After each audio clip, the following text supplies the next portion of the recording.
let's get into the session for today. I have a special guest. My special guest, some of you do know my special guest because I talk about him a lot. He's one of my heroes, one of my mentors, Steve Pipe. I first met Steve way back now in November 1998 when I was running my accounting firm as a sole practitioner and making a real big mess of it.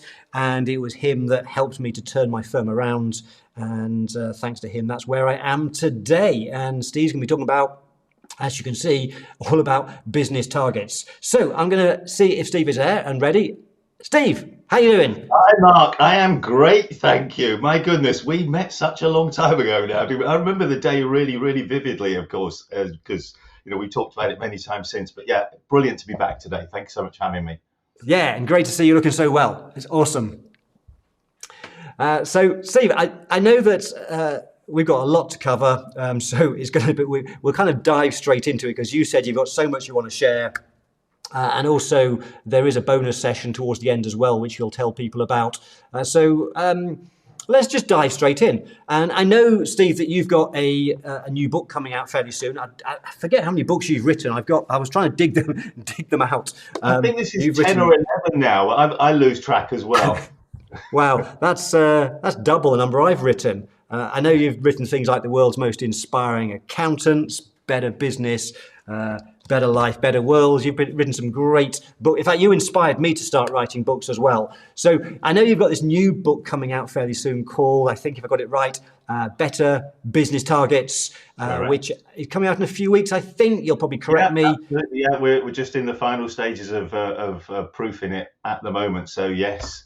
Awesome. And you kindly sent me a copy a few weeks back to read through, which I did put your request, a testimonial in the front, which if I remember right, I said things like masterfully crafted and visionary, profoundly important. So I love the book, as I love all of your books, Steve. They're amazing. I guess my first question then is, what made you write this particular book about target setting? Because it's very different to everything else that you've written.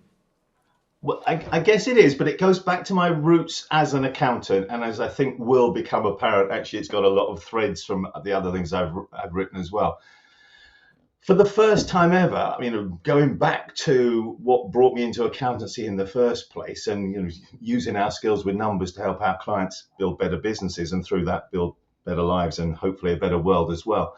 One of the areas which I think has been neglected by the accounting profession, and certainly neglected by me when I was in it, and I think by many of the rest of us, is this idea of target setting. Targets really matter. Every single serious business in the world should have targets.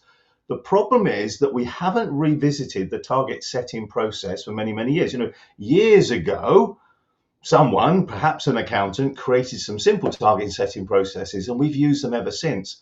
But actually, when you look around, you see that so many businesses are consistently missing their targets. But it must be a big clue that we actually have to start to do something to revisit the process. So that's where I came from. I spent 3 years fine-tuning the ideas. The book, which is very, very short, 40 pages in the current draft, is a step-by-step guide to a brand new process to creating business targets in a way that not only makes them much more likely to be achieved by the business, but much more impactful on the world as well.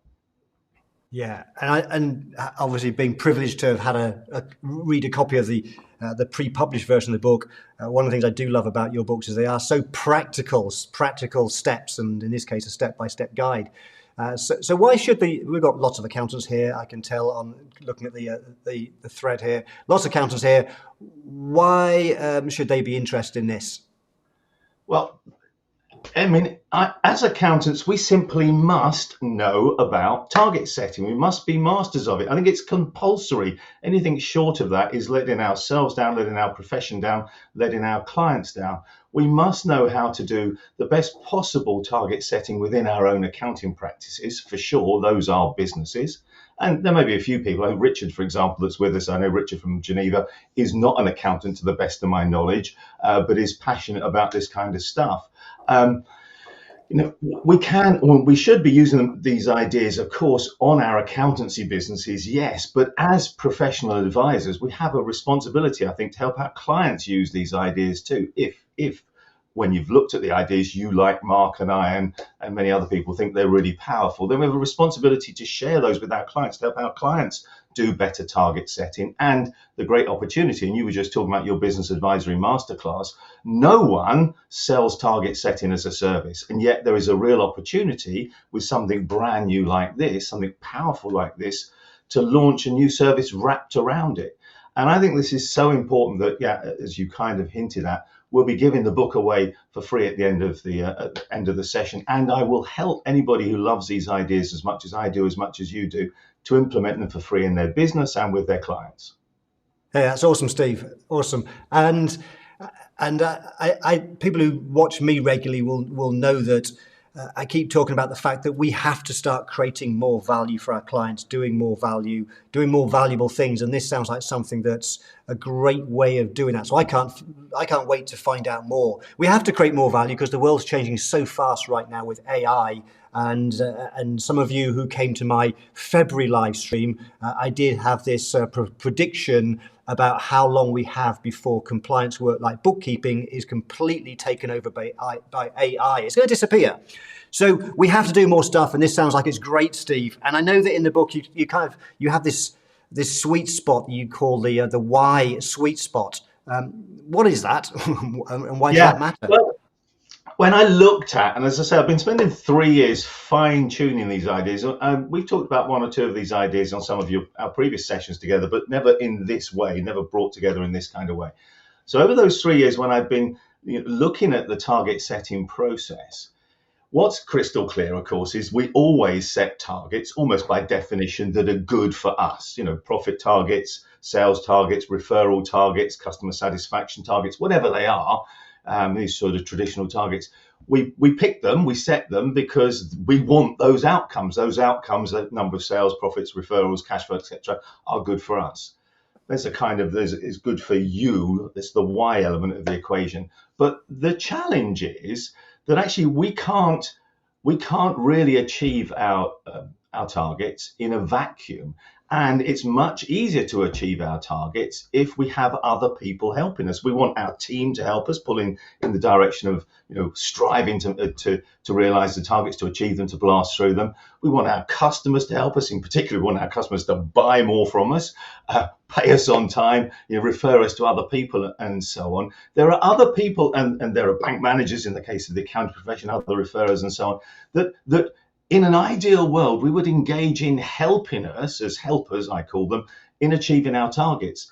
The problem is that we don't really factor that into the target setting very clearly. And where we do it fairly crudely. What I mean is, sometimes we'll think, okay, we need to get the team on board or pulling in the direction of the targets, or maybe our customers. Let's give them commissions and bonuses and incentives and rewards when we hit our targets, or for trying to hit our targets. The problem is that those kinds of financial commission type rewards just don't cut it. They don't motivate people at the level that we need them to. And in some cases, they're just not legitimate. They're illegal. They're inappropriate. They're unprofessional quite often. You can't, promise that you're going to give a backhander to a bank manager every time he introduces a client to you. There's going to be all sorts of practical, legal, ethical issues there. So we need some other way of engaging and motivating and getting these helpers, the H in the Y equation. We've got the Y, and now the H. We need to get them involved. And when you think about it, we just here in the UK, just yesterday, I think it was, we had sadly Rob Burrows pass away, and the news was completely dominated by this inspirational former rugby league player who died of motor neuron disease, which is actually what my mum died of also. So I know exactly what him and his family went through. But there was so much news coverage around him because of the extraordinary lengths that his friends, and in particular Kevin Sinfield, but others as well, went to. They ran a marathon a day, 7 days in a row, and extraordinary things that people do when a cause really matters to them. They jump out of aeroplanes, they bungee jump, they go without sleep for 10 days in a row. They do the 3 peaks in 2 minutes, 20 seconds or whatever. You know what I mean? People do extraordinary things around causes that they care about. And if we could harness just a fraction of that level of engagement and energy and enthusiasm around the things that matter to us as well, then we really would put our target setting process on steroids. And the key therefore, to get in our helpers, customers, team members, bank managers, whoever else it is that we want pulling in the direction and helping us achieve our targets, is to make the targets about something that those carers, those helpers really care about. And that really means making them good for the world. And we've seen a little example of that already in your introduction, because I suspect you have a target, even if it's an informal one in the back of your business mind, Mark, which is, I want more people to come to these sessions. One of the ways you reward and thank and acknowledge and appreciate people coming to these sessions is use that QR code to make something magical happen, and something magical happen in the world. And you've done that, 300 and something thousand times, which is really just quite extraordinary, isn't it?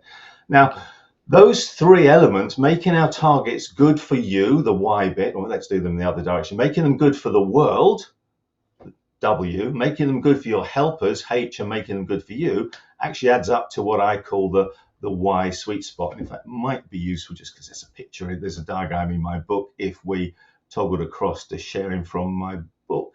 In fact, this is just an extract that's what the book looks like on the front. This is the first figure in the diagram, and it's this, the Y sweet spot is that intersection, that blue bit in the middle, where your target setting process is good for the world, is good for your helpers, team members, customers, bank managers, whoever else they are, and good for you. And that's where this starts from, with that really quite different approach. And if we can put our target setting process and our targets firmly in that blue triangle, in that Y sweet spot, everything changes. We can probably stop sharing my screen at the moment, Mark. Yep. But that was the that's the Y sweet spot, and that's why it matters. Okay, I love that explanation. And you had right in the middle, you had the little blue triangle for the middle. So I guess the question goes through my mind, and perhaps other people, is how can accountants and their clients think about targets then? How can they put targets in that Y sweet spot? Yeah, great question. And really, that's where the book really starts to get practical. And in the book, and indeed on this session, is really what I'm going to do today is kind of summarize some of the key elements within the book, because everybody can have all the chapter and verse details through the book afterwards. It will be on Amazon. It will be for $45 or whatever. Don't worry about the price. I'll give it to you because this matters too much to me. In the book, as here, we start with a familiar example. It's an example that we've touched on in some of our sessions before, but we take it somewhere new. And really importantly, we can use that familiar example to create a general model that can be used in any business. That means in your business, whoever you are, and all of your clients' businesses, whatever they do, wherever they are in the world.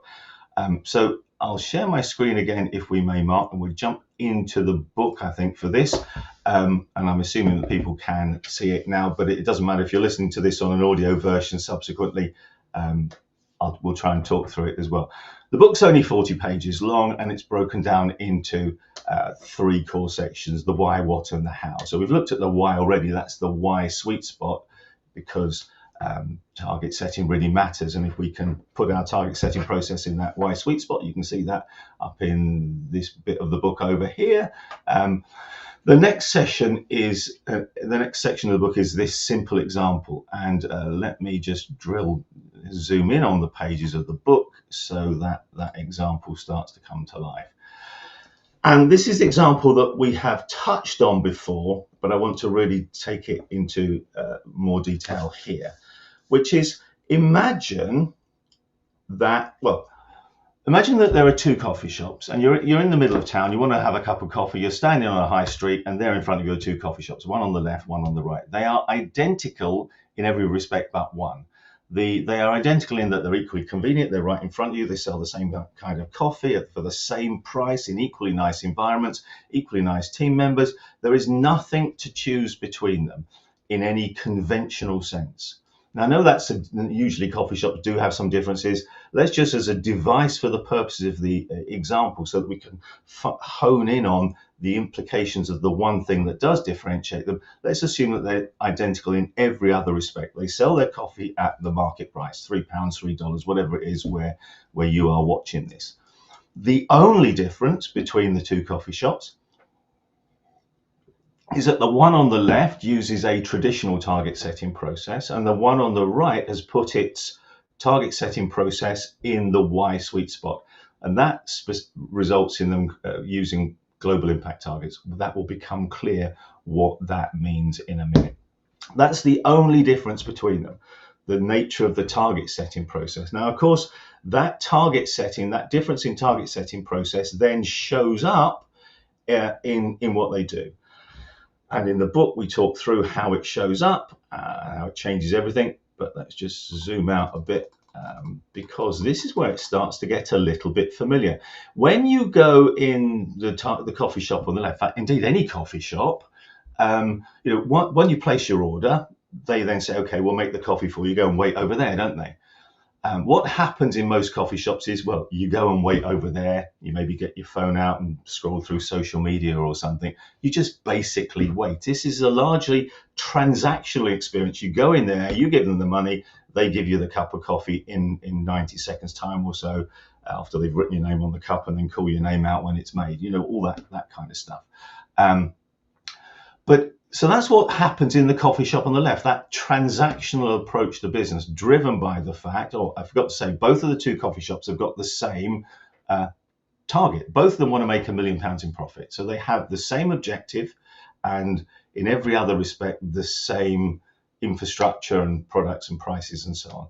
The only thing that differs is the way that they set their targets and the way that it shows up. So the coffee shop on the left, you go in, you order your coffee, you wait for it, it's made for you, and then you take it and you walk out. The coffee shop on the right, and hopefully, I just jumped through a bit, that's what I wanted. The coffee shop on the right, however, as you're waiting, in front of you, right on the counter, right where you're waiting, is the thing you can see on the screen, the thing that I'm holding up here. There's a little sign that says, we want to provide 1 million days of help to people in need. So every time you come in, you'll be able to choose who we help that day. And it won't cost you a single penny. So to help someone today for free, point your camera's phone at this QR code. And then underneath it says, as an update, thanks to our customers, as of this morning, 312,588 days of help have been provided. Now, you're already standing there, aren't you? You're waiting for your coffee. You've probably got your phone out. You're expecting to go on social media like you do in every other coffee shop. You think, that's a bit intriguing. You're probably a bit skeptical, but you're probably going to point your mobile phone at the QR code. And that QR code will take you, exactly as it does, Mark, for your customers, to one of those, a screen like this. It's just a screenshot of that screen. Let me just zoom in on it. It is a fully functioning QR code. So in the book, you'll be able to follow through on it and see it in the flesh. But basically, to shortcut that, if you were to point your phone in the coffee shop on the right at that QR code, it will take you to this. So it says, as a thank you for coming in today, please choose one of these wonderful projects and we'll make it happen on your behalf, but at our expense, as part of our commitment to providing 1 million days of help to those in need. I mean, that's quite an extraordinary thing, isn't it? So you're a bit taken aback, but you go, okay, well, I'll click on one of the orange buttons, and you do, and the screen comes up and says, thank you, that's happened. We've made that happen for you. You're waiting for a cup of coffee, and you've either just provided a day's worth of access to clean water, or a day's worth of grain that will grow into food to feed a child for a day, or a day's worth of use of a bed net that will prevent mosquitoes giving someone malaria. You've chosen which of those things happen. You've made it happen, but it hasn't cost you a penny, just like it doesn't cost a penny for people to make things happen when they come to one of your sessions, Mark. This happens in the coffee shop on the right whilst you're waiting there. You contrast that to what happened to me the other day in a coffee shop. In fact, my last 3 coffee shop experiences, I went into one and it said proudly on the wall in Marks and Spencer's cafe, in fact, we proudly give 1 pence per cup of coffee. But they don't say where. They don't say where they give it to, and I have no influence over where that 1p goes. And 1p seems like a pretty derisory amount, doesn't it? The other coffee shop I went into, which is one of the big chains, when you check out on the little card reader screen, it says, "Would you like to add 10 pence to give to charity?" They don't even make anything happen. They ask you to pay more. But this coffee shop, just like you do, Mark, recognizes that they can turn this into a much, much different and better experience, one that's likely to engage their helpers, their customers, to actually buy this coffee, come back and buy the next coffee and tell other people about it, and therefore move them towards achieving their £1 million profit, traditional target of £1 million in profit. So that happens in the coffee shop on the right. Of course, it doesn't happen in the coffee shop on the left. And so here's the question, and in the chat box, it would be great if people could just type in, so you've got to choose which of those two coffee shops to go into. You're standing in front of them, it's same coffee, same price. The only thing that differs, because of the difference in the way they set their targets, and you see how that comes about and how you can do this in any business, is that the coffee shop on the right, you get a chance to make something wonderful happen in the world and help change the world, move the dial in the world. And the coffee shop on the left is just like every other coffee shop. You don't get that chance in a meaningful way. So left or right would be a great answer. And whilst I can't see those, we can probably stop sharing my screen, Mark. Fantastic. And you'll probably be able to read us. Well, hopefully you can see those in there, Mark. But just to give people a sense, I've done this activity about 3,000 times over the last 3 years. And I usually use a visual card like this to get people, when they voted, I mark up the scores. Can't do that today, but the last time I did it, 27 people went for the one on the right, and no one for the one on the left. The time before that, it was 10. Time before that, it was 139. And one person went to the one on the left. And when I asked them why, they said, "Have you seen the queue of 139 people on the right?" Yes, I have. And that's where this starts to make a profound difference around achieving your targets, because which of these two coffee shops, or indeed which of the ones that people are voting for now, is more likely to hit its target of £1 million profit? Well, it's crystal clear, isn't it? It's this one on the right, because it's doing the right thing. And hopefully, and I'm assuming that's coming out again and again and again in the answers that are coming on the screen, and I can see that from the ones that you're sharing with us, which is brilliant. I've now done this with over 3,000 people, and less than 20 have said the coffee shop on the left, and they have all said it for the same reason that this one person did. It was, have you seen the queue? There is a core point there. You know, we can talk about marketing, and you and I used to talk about marketing a lot together when we ran the AVM business together, and helping accountants market any business, make themselves more compellingly attractive. What has the coffee shop on the right done? Just by changing the way it sets its targets, and we'll see the mechanics of that shortly, and that new target setting approach shows up in some small changes in its behavior, but small changes which can lead to absolutely phenomenally different changes in outcome. And that's really what that's an example, merely an example, but an example of putting targets in the Y sweet spot. And that gives us the scope to extend this out, as we do in the next chapter of the book, into a general model that will work for any business, for your business, whatever your business is, and for all of your clients' businesses, whatever their businesses are. And just imagine being able to help yourself and your clients tap into something like this kind of effect, something like that idea that just by changing the way we set targets, we can change everything. We can change our results, and we can change the world.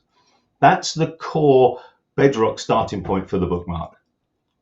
And one point that I think is worth raising is that you describe the process for what the customer does. They click on they use the QR code, they click on the link. Just to be clear, from the customer's perspective, it's insanely easy to do. And if you want to check out the experience, I put the link earlier, or Sarah put the link into the chat. So if you haven't yet on this session, if you missed the QR code for our projects, go and do that now. Go and find it go and scroll back up through the comments, find the first of the two links that Sarah shared. Click on that, pick one of the 4 projects, and you'll find you don't have to put in your email address or sign up for anything. You just choose the project that resonates most with you, and that's it. And the money then goes straight away. It comes out of our bank account immediately and goes to that worthy project. It's a wonderful process, Steve. Very, very simple. I guess the worry people might have, and I know I had this as well originally before, when we were thinking about should we make a contribution to a project somewhere for everybody who shows up live? What if thousands show up live? And I guess the question is, does the cost of this then become prohibitive?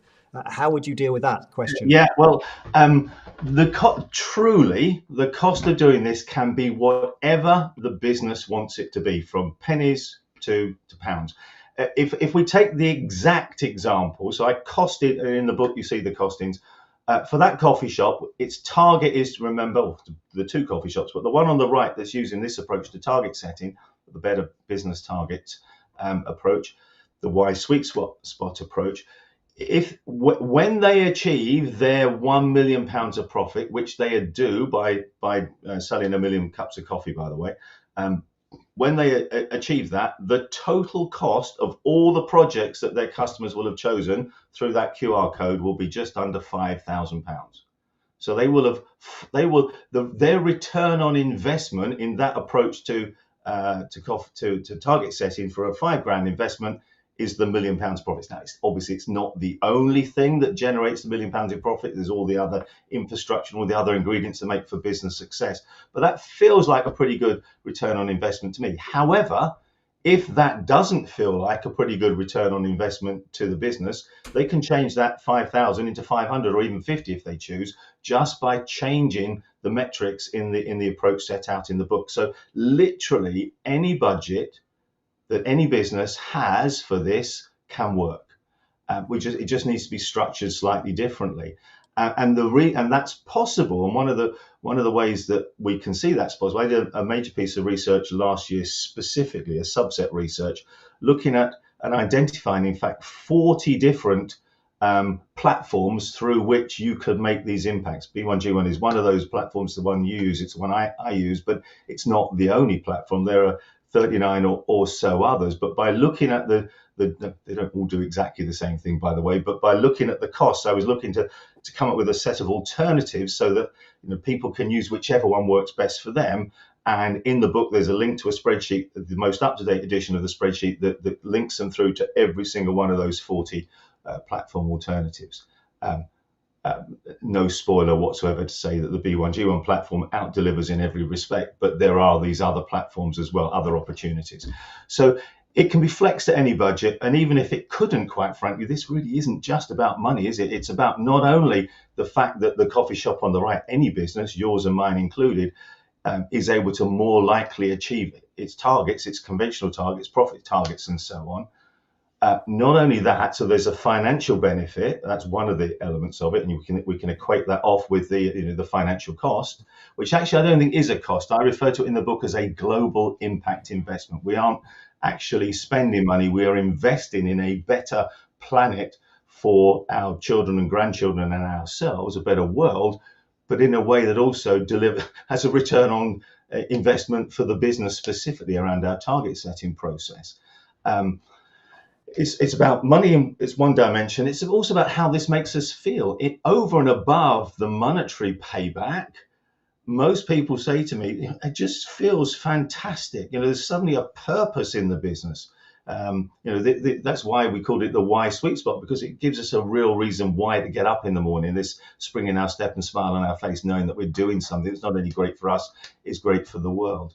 And there's the third dimension. It's not only makes us feel good and great for our bank balance, but it's also great for the world. It creates a better future for us all. So the cost can be whatever people want to invest in it. Okay, great. And I kind of see it as a win-win-win, because it's from the customer's point of view, the customer going into the coffee shop probably feels good, the fact that they're making a difference to the world. Secondly, obviously, the world is a better place because of that contribution.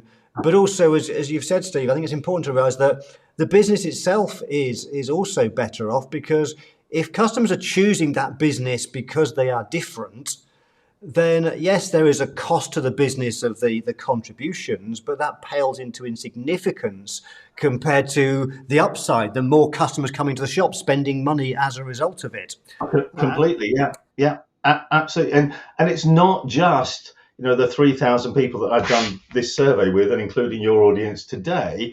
I mean, there's a huge bulk of other evidence out there that points to there being what's often referred to as a purpose premium, a payback from doing good into our business models. The payback in terms of a more highly engaged and motivated team, who are more productive, who go the extra mile to serve customers with a smile on their face, that get up in the morning and get in on time and stay a bit later and just work harder to achieve more because it's meaningful to them. There aren't many employees who work in the coffee shop on the left with a traditional target. Bear in mind, the target there is to make £1 million in profit. Do you know anyone who works in a coffee shop and wakes up in the morning and says, do you know what, I'm really keen to go to work today because I'm going to help my boss make £1 million? It just doesn't motivate. Traditional targets do not motivate people. Whereas when that target has been turned into a target in the global sweet spot, and that's what we're going to look at next, of course, is how to do that. But just thinking back at the benefits. So once it's that kind of target, the target for the coffee shop on the right, remember, in their poster was, our goal is to unlock 1 million days of help around the world. Their target is 1 million days of help. Now, I can imagine a lot of people who wake up in the morning working in coffee shops and going, do you know what? I really want to do a good job today because we're going to move the dial towards creating a better world. It's so much more motivating 1 million days of help than 1 million days of profit for the boss, isn't it? They ultimately achieve the same thing because as a result, as a byproduct of delivering 1 million days of help, the coffee shop will have sold 1 million cups of coffee. That's how it happens. Every time you buy a cup of coffee, you get to use the QR code. They'll have sold 1 million cups of coffee and they'll have hit their £1 million traditional profit target. But they haven't focused on that target. They focused on the alternative target. And that's the magic of this. Awesome. So, Steve, we've looked at a very specific example so far, that coffee shop, but can we turn that example into something that's a bit more, as a more general model that any business can use? Yeah, of course. And that's the next chapter in the book. So fantastic for taking me there. And for that, I'm going to share my screen, if I will. I've just taken a few images out of that next chapter. Oh, I forgot to say that the coffee shop on the right, as well as further down on their little poster, there's a second QR code. And there was that number that said, we've given 312,000 days. Well, actually, if you click on that second QR code, it takes you through to a web page where it shows the coffee shop's impact by project, the coffee shop's impact by location around the world, and the coffee shop's impact spread across the Sustainable Development Goals. So this makes it even more real and believable because there are going to be people out there that are skeptical about the whole thing. But then there's this independent evidence, and that's an important part of the story as well, I think. But anyway, the next chapter of the book looks at this process of moving from the coffee shop on the left, which has a traditional target, to the coffee shop on the right, or a business on the left to a business on the right, a business doing the right things, setting its targets in the right way. And it's a 4-step process. This is exactly the graphic that appears in the book. But because in the book, it's obviously got a lot of text around it, I've extracted the graphic and put it on this PowerPoint slide instead. So there's this 4-step process that moves any business from the left, which is where we start off with our traditional targets, and moves them into the Y sweet spot, the same blue color on the right-hand side. And we can just break that down really simply. We do it in a bit more detail in the book and give you a bit more clarity than we'll be able to in a few minutes together here, but you'll get the point. Every traditional target, every business starts with a traditional target. In the coffee shop's case, it was, we want to make £1 million in profit. And a traditional target is let's call it T for traditional target. It might be a target around the amount of cash, number of customers, £1 million of sales, of profitability, referrals, productivity, satisfaction, and so on. We have these traditional targets. That's the first step, and that's already in place. We as accountants have always helped our clients set traditional targets. So step one, the first column in the diagram on the left-hand side is in place already, or certainly should be. Step two then is the next column in the diagram, and that's what I call non-financial mapping. And here the idea is to take that traditional target and map it across into a broadly equivalent relatable non-financial target. So for example, for the coffee shop, the £1 million in profit is as an accountant, you can help them work out that £1 million in profit is broadly equivalent to selling a million cups of coffee. We can look at the underlying drivers of the traditional target, and we can come up with something which is broadly equivalent, but which team members and customers and bank managers and anybody else who's a helper for us can relate to more. They're not going to relate to our £1 million of profit. They're not going to wake up in the morning and want to help us achieve £1 million in profit. They don't even really understand it. but we can map it across into a broad equivalent. In the case of the coffee shop, 1,000,000 cups of coffee. Sometimes the two targets, the traditional target and this broadly equivalent one, if it's non-financial in the first place, we don't actually have to do anything here unless we need to take £1,000,000 profit and turn it into a relatable non-financial unit, but we might not have to take everything. So that first step, sometimes we need it, sometimes we don't. The second step in the process is to say, okay, so we've now taken our £1,000,000 of profit target and turned it into the coffee shop's case, 1,000,000 cups of coffee. Now we can decide on the good thing that we want to unlock in the world for every unit of the non-financial mapped relatable non-financial unit. In other words, for every cup of coffee. That makes sense. It could be that we want to unlock a day's worth of water for every cup of coffee, or protect a square meter of rainforest for every cup of coffee, or plant a tree for every cup of coffee. The third element here is we identify, I call it G in this model, a specific global impact that we're going to unlock, we're going to provide per cup of coffee in our example, per unit of the non-relatable thing. Of the relatable non-financial thing. Sorry, there's lots of words here. It is much clearer when you read it because you can reread it a few times and it just makes perfect sense. So we move across from the first column, £1,000,000 in profit, to a broad equivalent, 1,000,000 cups of coffee. Then we decide what's the impact we're going to unlock. Let's say it's a day of help per cup of coffee. And then we simply multiply those last two numbers together. 1,000,000 cups of coffee multiplied by a day of help per cup of coffee means our global impact target becomes 1,000,000 days of help. And if we remember, that's exactly what the coffee shop on the right went public with. You have this sign in as you're waiting for your coffee that said, we want to provide 1,000,000 days of help. That's how any business can take the traditional target on the left and convert it into a global impact target on the right. Now, I probably didn't explain that as clearly as I could or should have done. Don't worry. I promise you, when you read the book, it will be crystal clear. It's a process that can apply to any business with any target anywhere in the world.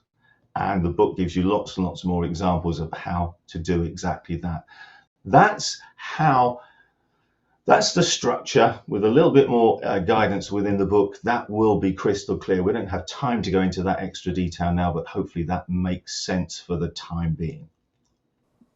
Absolutely. Thank you, Steve. And the way that in our business, obviously, as you know, we're part of B1G1. So our business is all about the number of members in the Value Pricing Academy. So every single month, every single member of the Value Pricing Academy can choose a project and we make a contribution for every member. Similar, we want to help as many accountants around the world by teaching them critical skills. And so when people come to a live stream or a webinar, when people watching this come to the Business Advisory Masterclass in a few weeks' time, again, we will be making a contribution on their behalf.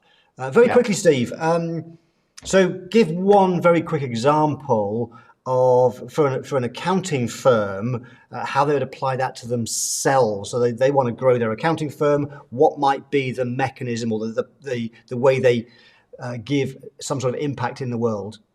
Yeah, well, I mean, one of the examples in the book is actually an accounting business. We might get a chance to see that in a second. But basically what we did there was we sat down and identified what are the key things that matter in moving the business forward. Number of clients, number of meetings, number of sets of accounts produced, number of tax returns produced, and so on. And we worked out how many of those we wanted to do each year, and we then linked those through the QR codes and so on to every time a set of accounts went out in the covering email and so on. There's a little message that says, thanks so much for letting us do your accounts. Over and above the value that the accounts will bring to you in your business, understanding things more clearly, we can also now use this as an opportunity to make something great happen in the world together. Just click on the link or use the QR code. And in fact, we're broadening that out even more in that. So they've got 7 or 8 of these things, numbers of accounts, new clients, tax returns, and so on, each of which leads to one of those opportunities to give the client a choice of something good that they can make happen in the world. For example, at meetings, it's even nicer, I think, that The QR code can be used by both the client, the person on the other side of the table at the meeting, but separately can be used by the team members, so that not only the other person gets to make a difference as a result of being in that meeting, but so does the tax manager or the account senior or whoever it is that's running the meeting. So they both get to choose a project, and therefore the impacts are doubled, but the sense of engagement is massively enhanced as well. So there are some practical examples around the accounting profession in the book, because of course it's where I started from. Okay, I love that idea. That's awesome. So it's really clear to me that this kind of form of setting our targets is a no-brainer. Where should people start? Yeah, I just go back to that other idea there. One of the practical things that we found in the accounting firm is that sometimes we forgot to have that conversation, forgot to show them the QR code. Brilliant solution to that. We had the QR code printed and put inside the back of the mobile phone cover. Everybody takes their mobile phones to them. So the team member can pick up their mobile phone and show the other person the QR code that's inside the cover. So it's probably sat there on the table the whole time through anyway, didn't it? Sort of looking up at them. Just there could be obviously a sign on a little stand on the table or a picture on the wall, but the mobile phone thing is a really neat way of doing it. Where should we start? Well, that's the final chapter in the book. The final chapter in the book is called How, and we've identified six key elements, and very, very quickly I can take you through this. The first key element to making this work is you start by asking your team what areas matter to them. Is it doing something about poverty? Is it climate change? Is it planting trees? Is it helping the elderly? Is it helping entrepreneurs and building income for impoverished families and so on? So there's some survey. There's a clickable link through to some standard wording for a survey in the book that will allow you and any business to talk to their team and identify the broad areas that matter to the team. So that's the first key, because engage the team in making those initial choices. The second key then is for the business owners, the business leaders, to choose the specifics. So the team might say, climate change really matters to us, but the business owners can then decide which tree planting projects or which other environmental projects they're going to actually include behind the QR codes, as it were. And that's where I did the research. That in the book there's a clickable spreadsheet, so you can identify, you can go through to the 40 different places that you can plant trees and provide help and education and so on, one of which is B1G1. Although it's the one that for me is by far the most useful, but the others are in there as well, so that there's balance. So the second key then is for the business leaders to choose the impacts that are going to fit with their budget. The third key then is use some technology, whether you create it yourself or through B1G when it's there easily, to create those QR codes or clickable links, so that the person on the other side of the table, the client, the bank manager, the helper, the team member, gets to make the final choice. But bearing in mind, they're choosing from a subset of projects which have already been, the team love them because they picked them in the first place. You love them because you picked them and they match your budget. And now the helper gets to make the final choice. They love them too. So then every stakeholder, everybody in the why equation is bought into, and the difference that's being made, the trees planted or the kids educated, is going to resonate with them. The fourth area is that we can use this approach with every single target within the business. Not just, we might have more than one target, and we can use them with all of those targets. And in fact, the fifth big idea in the book, is we can aggregate the individual targets into a business-wide total. So let's say you're an accountant. You might have a target for the number of accounts you're going to produce, a target for the number of clients, and the target for the amount of profit you earn or whatever.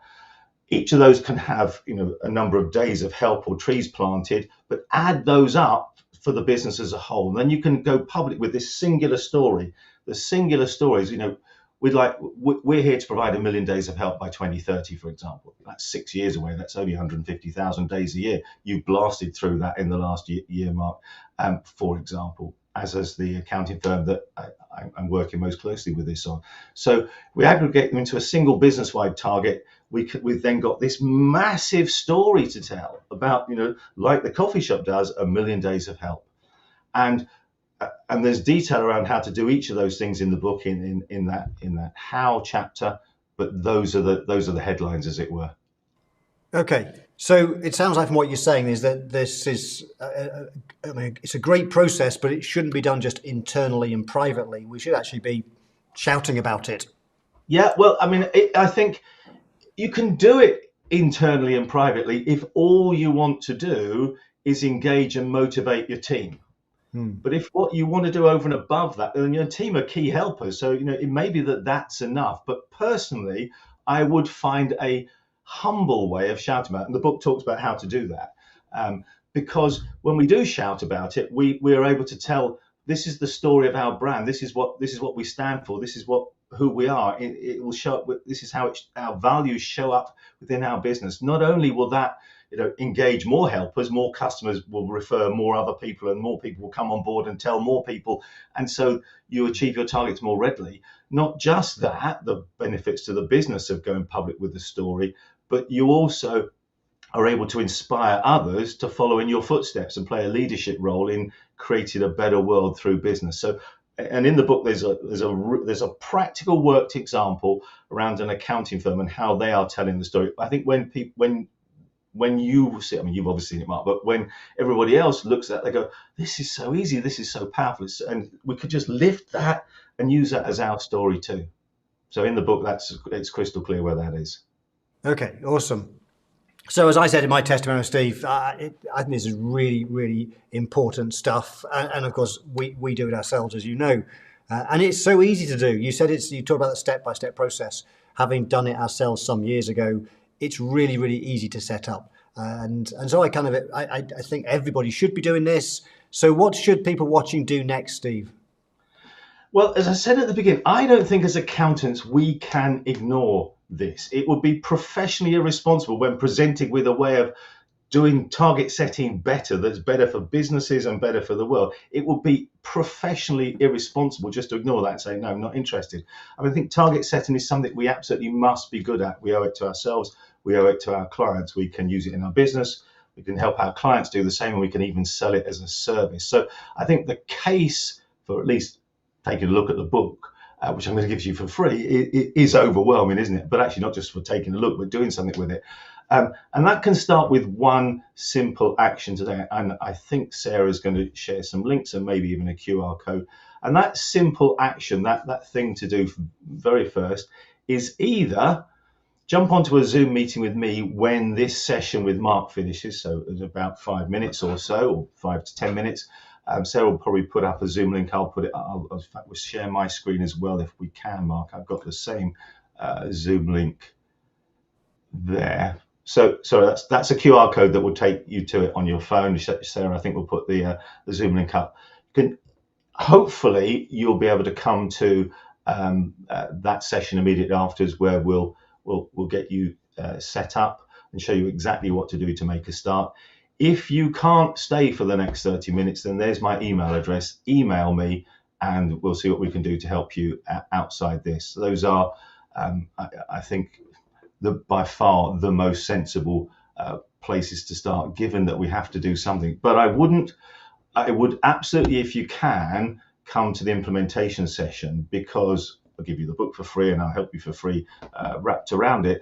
But if you put this off, it'll just join that long list of other things that you're going to get to one day, but actually you never get to. And this is, I think, too important for business, for our clients, for posterity, for the planet, for our futures, to sort of leave in that kind of way. So my strong recommendation is stay back for another 30 minutes or so for the implementation session if you possibly can. If you can't, email me straight away and we'll see what else we can do to help you.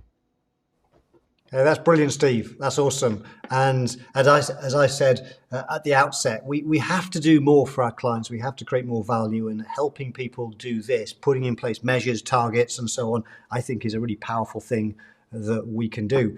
And so, Steve, I know you've got to rush because you've got this session now to jump on. I'm going to rush and open up the Zoom room. Folk will be able to. I think the Zoom room will require people to register, but then it'll send you an email with the link. Will be in there within seconds. Anybody that's able to join me there. Yeah. Well, while I wrap up, Steve, I'll let you go and set up your Zoom room, and I can see that the link is in the comments, so people can go and cross there. Well, thank you, Sarah. Thank you, Mark. Thank you, everybody. I will zip off now. Bye for Okay. now. See you soon, Steve. Bye. So, in about 3 minutes, you can go across to Steve. I just want to remind you of a couple of things myself very quickly. And one of those is, remember, we are giving away some free tickets to the Business Advisory Masterclass, where we're going to talk about how you can create more value for your clients, how you can help them build more successful, profitable businesses. It takes place June 25th to the 27th. And we're giving away some free tickets. So if you would like to come along for free and get a free ticket, then just grab the link that we did share earlier. I'm sure Sarah will share the link again with you at some point. She's pretty good at sharing links across the various social platforms. Also, if you found this valuable, please just hit that like button wherever you are on social media. Hit the like button, and also, we're going to play out with some music in a little while. What I would love to know is what's the one thing you got out of this session? What did you enjoy the most? What was the thing that you learned? Stick that in the comments box. I read all the comments out as the countdown music's playing, or the end of show music is playing. And finally, my last announcement is when and what is my next live stream? It's next week, and it's a special one. Next week, which is June 12th.